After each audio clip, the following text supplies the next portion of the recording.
famed comedy strip Live. Small movie roles followed, as did stints with Saturday Night Live and In Living Color.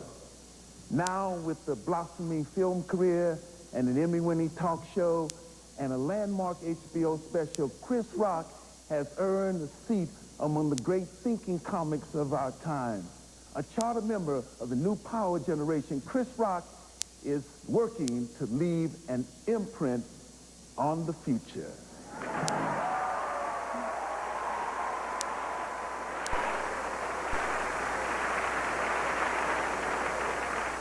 America is the only country in the whole world that makes people feel bad for being fat. The only country in the whole world. People starving all over the world. You fat someplace else, people are like, damn, how you do that? Chris Rock is at the top of his game.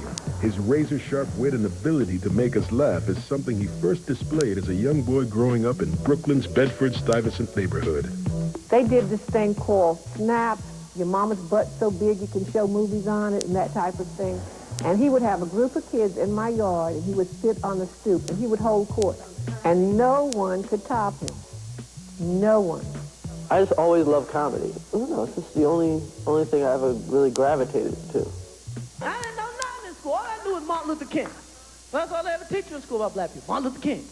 That's my answer to everything. Martin Luther King. What's the capital of Zaire? Martin Luther King. Chris cites the newspapers his late father brought home as a source of his continuing education and material for a career he would pursue in comedy. His family's also been a source of inspiration as well as love and support.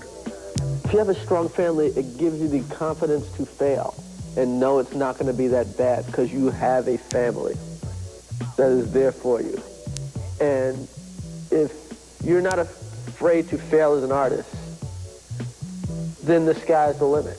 What makes Chris different than most guys is he's very aggressive, and he does what I like to think something similar that Don Rickles started out doing, and that's making fun of authority, making fun of people, and being very likable about it. Whenever Colin Powell on the news, white people always give him the same compliments. Always the same compliments. How do you feel about Colin Powell? He speaks so well.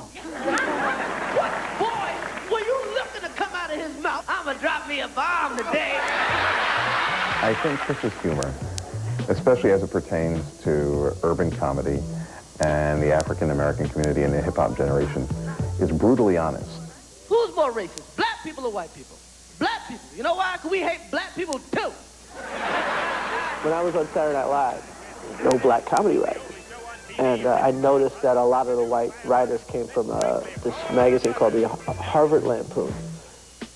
And they're coming right out of college. You know, it's like, if I ever get on, I'm going to do something like this at a black college. So Chris decided to help create a talent pool for comedy writers. And the first place he thought about was Howard University. Chris went looking for laughs at Howard, bringing opportunity to the next generation of comics. It's been a real surprise to have him really find the time. So I just think that shows a commitment that is very, I think, surprising in someone who's so busy and so young. I'm just trying to create an environment where they can get all the bad stuff out of their system before you come to my show. Chris has always given back, even before he got into this. He's always been that type of person. We were taught that to whom much is given, much is required. Although Chris wants to help make a difference and raise the level of urban humor, he shies away from the label role model. I don't think entertainers are necessarily role models. I think entertainers are people you like at a particular time. Your parents are your role models.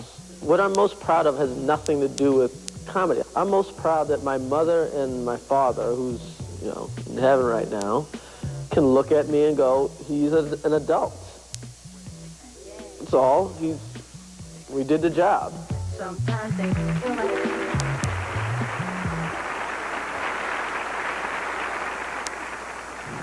Chris, for making us laugh and think at the same time, for helping to prepare another generation of comic writers and raise the level of humor beyond the profane to the profound, I am pleased to present you with the 1999 Essence Award.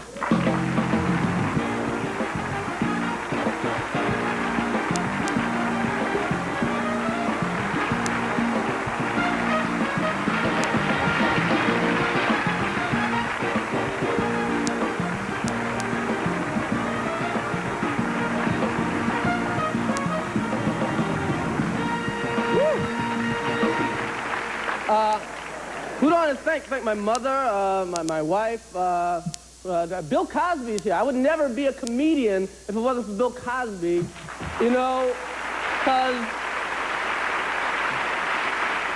Bill Cosby's the first comedian you get to see because you're clean.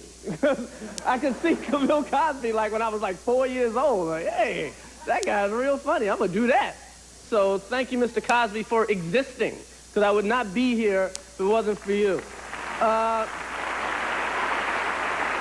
else can I say?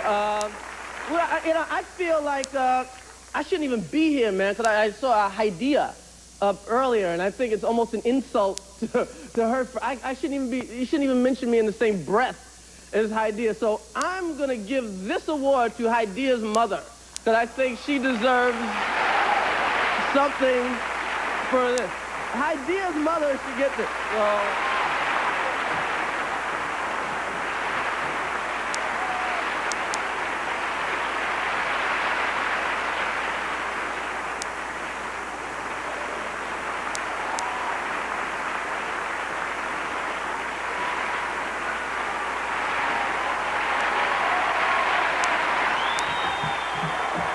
she deserves it.